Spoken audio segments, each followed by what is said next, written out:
heureux d'être à Bujumbura au Burundi, un très très beau pays. Comme je l'ai dit à mes hôtes, souvent nous avons le problème que ce que nous voyons dans les médias occidentaux nous parlent de pays africains toujours de manière très négative. Et je crois que c'est la raison pour laquelle nous avons besoin d'œuvrer en tant que chrétiens au niveau de la sphère d'influence que sont les médias pour donner la bonne information. Et c'est la raison pour laquelle je voudrais remercier les hôtes de Zion Temple qui nous ont invités ici à Bujumbura dans le cadre de cette merveilleuse conférence qui a pour thème Lève-toi et marche. J'ai donc choisi, dans le cadre de Rosée du Ciel, de faire donc cette émission que nous avons l'habitude de faire, on va dire, tous les semaines, donc dans le cadre de Rosée du Ciel. Et c'est pour moi une joie de pouvoir faire cette émission à Bujumbura, au Burundi, un pays que je bénis au nom de Jésus, un pays très très beau. J'ai visité la ville, tout à l'heure j'aurai l'occasion de le faire, mais des gens accueillants, des gens gentils. Je suis dans un hôtel extraordinaire, le Garden Kiriki. On m'a même dit que c'est Toyota qui est promoteur de cet hôtel. Dans mon pays, Toyota a tellement vendu de voitures mais n'a pas fait d'hôtel. On va donner la palme d'or au Burundi. Je ne sais pas comment ils ont fait, mais c'est vraiment un pays extraordinaire. Nous parlons donc du leadership exemplaire. Le leadership exemplaire a été abordé avec des leaders, des parlementaires que nous avons vus hier, des personnalités que nous avons également reçues. Nous avons abordé également ce sujet avec des leaders politiques de tous bords et surtout, nous avons aussi pu aborder ce sujet avec des leaders de l'Église. Aujourd'hui, dans le cadre du ciel, nous traitons toujours du leadership exemplaire avec des leaders de la communauté religieuse, des leaders chrétiens, des pasteurs, des leaders du culte en leur rang et qualité, apôtres, prophètes, évangélistes, pasteurs, docteurs, évêques, diacres, anciens, avec qui nous avons partagé ces choses. Alors le texte de base se trouve dans Ézéchiel 22:30. La Bible déclare: je cherche parmi eux un homme qui élève un mur, qui se tienne sur la brèche devant moi en faveur du pays, afin que je ne le détruise pas, mais je n'en trouve point. Je répandrai sur eux ma fureur et je les consumerai du feu ou par le feu de ma colère. Je ferai retomber leurs œufs sur leur tête, dit le Seigneur l'Éternel. La première chose que je voudrais faire ici ressortir, c'est quel est le lien qu'il y a entre le fait que Dieu, dans un excès de colère, va répandre sa fureur, consumer le feu de sa colère ou faire retomber ses œuvres sur la tête, n'est-ce pas, de ces populations, de ces pays-là. La première chose que je veux dire quand nous abordons le texte d'Ézéchiel 22:30, c'est que nous pouvons en déduire simplement qu'une nation est le reflet de son Église. Nous avons ici le texte déjà, Dieu ne s'adresse pas, on va dire, à travers ce texte, par la bouche de son prophète Ézéchiel, il ne s'adresse pas, on va dire, à des incroyants. Il s'adresse certainement à des leaders, il s'adresse certainement à des croyants. Et Dieu dit: je cherche parmi eux. Donc, ils sont désignés, ils sont localisés, ils sont identifiés parmi eux. Eux qui? Son peuple, ses enfants, ses leaders, ses ministres du culte. Ils cherchent quoi? Parmi eux, un homme, un être humain. Ça peut être un mâle, ça peut être une femelle, donc un homme, une femme, un jeune, un vieux. Peu importe son niveau social, peu importe, n'est-ce pas, son rang, grade et qualité dans l'Église. Qui élève un mur? Élever un mur, dans l'Antiquité biblique, tout le monde le sait, c'est que les villes et les nations étaient entourées d'une, on va dire, d'une barrière, d'un mur. On le voit à Jéricho, pour ceux qui connaissent l'histoire de Jéricho, lorsque Josué a conquis la ville, c'est les murs qui ont été détruits. Donc la ville était protégée par, n'est-ce pas, un mur. On le voit également à Jérusalem. Pour ceux qui ont fait des voyages, vous voyez la ville de Jérusalem, il y a la maquette de la vieille ville, et on se rend compte que la ville était entourée d'un mur. Donc lorsque, dans cette dimension prophétique, Ézéchiel dit que Dieu cherche un homme qui élève un mur, c'est-à-dire qui élève un mur de protection pour la ville, pour le pays. Cette mission donc est donnée à l'Église. Nous sommes des leaders exemplaires et dans cette dimension d'exemplarité du leader, il y a cette prise de responsabilité pour protéger la nation.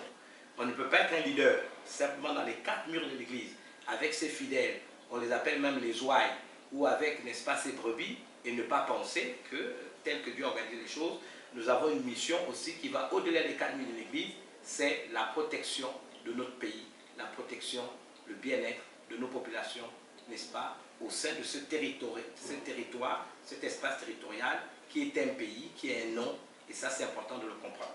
Alors qui élève un mur? Donc à partir du moment qu'on utilise la prière, je parlerai plus tard de l'intercession sacerdotale, qu'est-ce qui se passe? C'est élever un mur de protection. Et la Bible dit qu'il élève un mur et qu'il se tienne sur la brèche devant moi. Alors, Pourquoi devant lui? Parce que quand je me présente devant Dieu, je dois être transparent. Je me présente devant Dieu sachant que c'est lui qui, n'est-ce pas, sonde les cœurs et les reins. Dieu ne peut pas accepter un intercesseur frustré, un intercesseur blessé, un intercesseur qui va prier en faveur du pays, mais qui souffre des mêmes maladies psychosomatiques qui ont déjà affecté le peuple. Un intercesseur qui craint, qui a peur, qui est frustré, qui est dans un esprit clanique, qui est, n'est-ce pas, partisan. Non, c'est ça qu'on se présente devant lui, n'est-ce pas, mais sur la brèche. La brèche, c'est un trou, c'est ça qu'il faut lever un mur par lequel l'ennemi, n'est-ce pas, peut passer pour faire son œuvre de destruction à l'intérieur du pays. Donc cette brèche, il faut la fermer. Il n'est pas question de prier derrière les quatre murs de l'église ou dans sa chambre.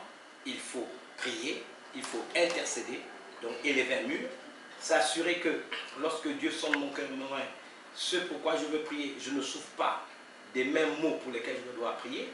Donc c'est ça, je me tiens devant lui. Et il faut se tenir à la brèche. La brèche, c'est là où il y a le trou. Vous avez, par exemple, dans nos pays africains, souvent, le mauvais exemple vient des leaders politiques. Un leader politique qui élève la voix et qui se met à dire, voilà, il va détruire le pays, il va mettre le feu parce qu'il revendique quoi que ce soit. Nous avons la responsabilité de nous tenir sur la brèche. Donc, lorsqu'on entend ce genre de discours, nous ne pouvons pas rester insensibles.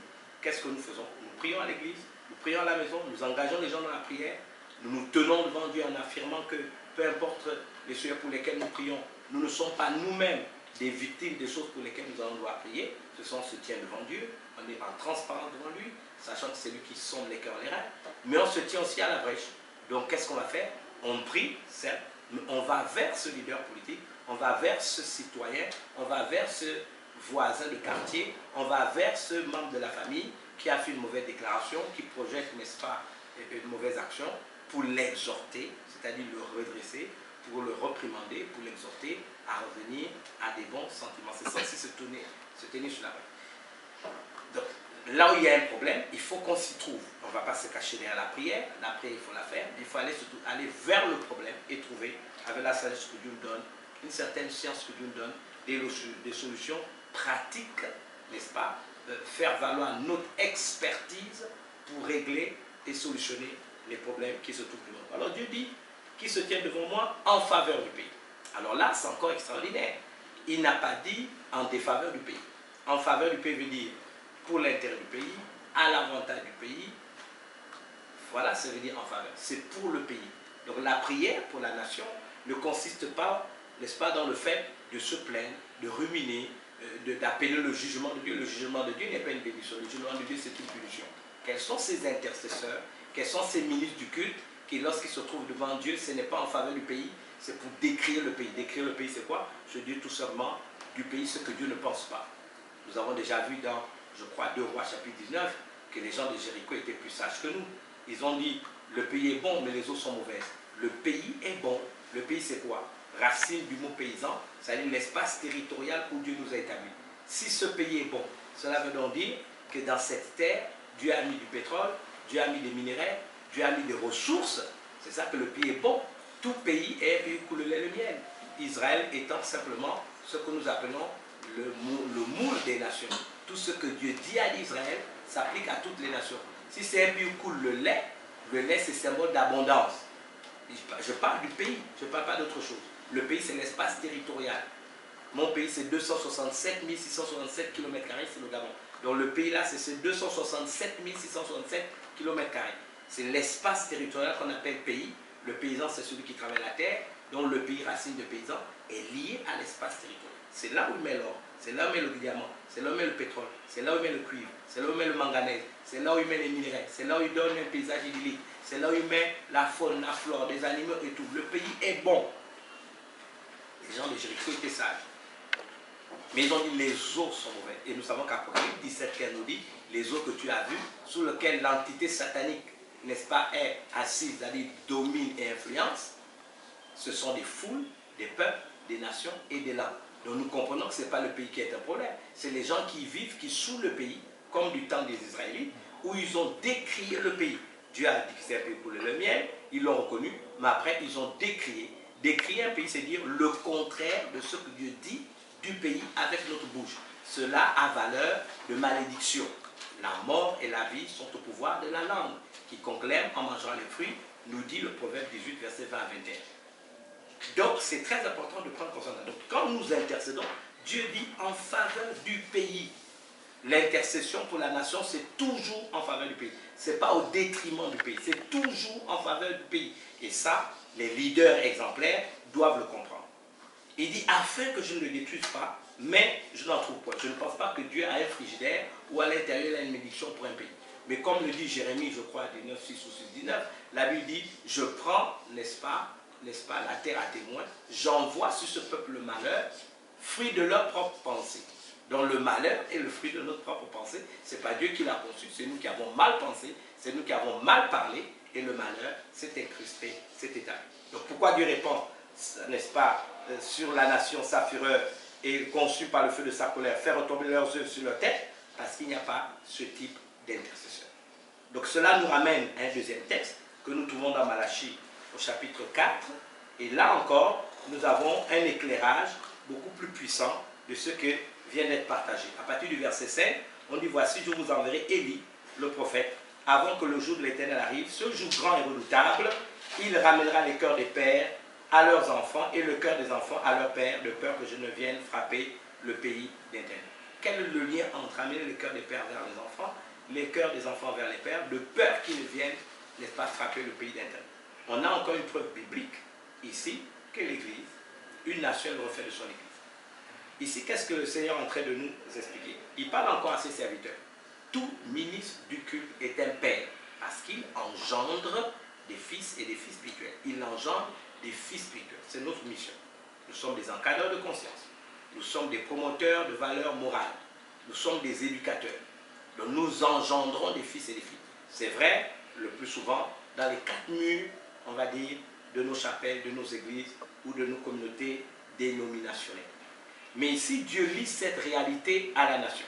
Souvenez-vous de cette parole du Seigneur qui dit dans Jean 10, j'ai encore plusieurs brebis qui ne sont pas entrées dans la bergerie. Cela, il faut aussi que je m'en occupe.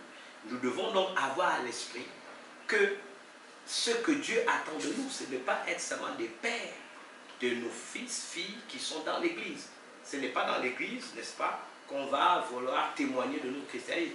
On est chrétien, transformé dans l'église, édifié dans l'église, c'est vrai, mais notre christianisme se vit hors des 4 murs de l'église, dans notre activité professionnelle, dans notre milieu familial, en voyage partout où Dieu nous envoie. Mais nous, en tant que ministre du culte, nous devons avoir des enfants, même au-delà des 4 murs de l'église. Nous devons savoir être pères pour tous nos compatriotes, pour tous les enfants de la nation, quelle que soit leur croyance, quelle que soit leur idéologie politique, quelle que soit leur origine ethnique, quel que soit leur milieu social. Notre responsabilité d'aller vers eux. C'est une responsabilité qui nous est donnée. Donc cela nous renvoie à quoi? Parce que si c'est lié de peur que je ne frappe le pays d'interdit, vous et moi nous devons intégrer quelque chose d'extraordinaire, c'est que l'esprit d'Élie, Élie qui signifie l'Éternel est ma force, c'est un esprit avant le retour de Christ que Jésus envoie à ses serviteurs pour être animés d'une force nouvelle, pour être capable d'être père, même des gens qui ne sont pas forcément dans le cadre religieux. Je termine donc avec le dernier texte, parce que dans le cadre de notre émission, vous savez très bien que nous avons 15 minutes, n'est-ce pas, d'émission, ensuite quelques minutes de questions. Je voudrais terminer avec ce merveilleux texte que nous trouvons maintenant dans l'Ancien Testament, toujours, et qui se trouve, n'est-ce pas, être dans le livre d'Exode au chapitre 28, et je terminerai par la lecture de ce livre. Je voudrais dire que dans Exode 28, on nous dit, et voici les vêtements qu'ils feront, un pectoral, un éphod, une robe, une tunique brodée, une tiare, une ceinture. Ils feront des vêtements sacrés à Aaron, ton frère, et à ses fils, afin qu'ils exercent le sacerdoce. Le sacerdoce, c'est porter, n'est-ce pas, l'habit du sacerdoce. Dans ce sacerdoce, qu'est-ce qu'il y a? Il y a d'abord le pectoral. Le pectoral se porte ici. C'était la preuve que le sacrificateur portait le fardeau, n'est-ce pas, dans son cœur du peuple. Tu mettras 2 pierres sur les épaulettes de l'éphod en souvenir des fils d'Israël, et c'est comme souvenir qu'Aaron portera leur nom devant l'Éternel sur ses 2 épaules. Ça, c'est une responsabilité qui a été donnée au sacrificateur. Et l'éphod, plutôt le pectoral qui était porté ici, tu joindras au pectoral du jugement l'Urim et le Thummim. Ils seront sur le cœur d'Aaron lorsqu'il se présentera devant l'Éternel. Ainsi, Aaron portera constamment sur son cœur le peuple d'Israël. Oui, nous sommes des sacrificateurs. Nous portons le peuple d'Israël ici. Nous portons le fardeau du peuple d'Israël. Il est donc de notre responsabilité de comprendre ce pourquoi Dieu nous appelle en tant qu'intercesseur et leader exemplaire. Que Dieu vous bénisse. Et je vous remercie. Ça fait 15.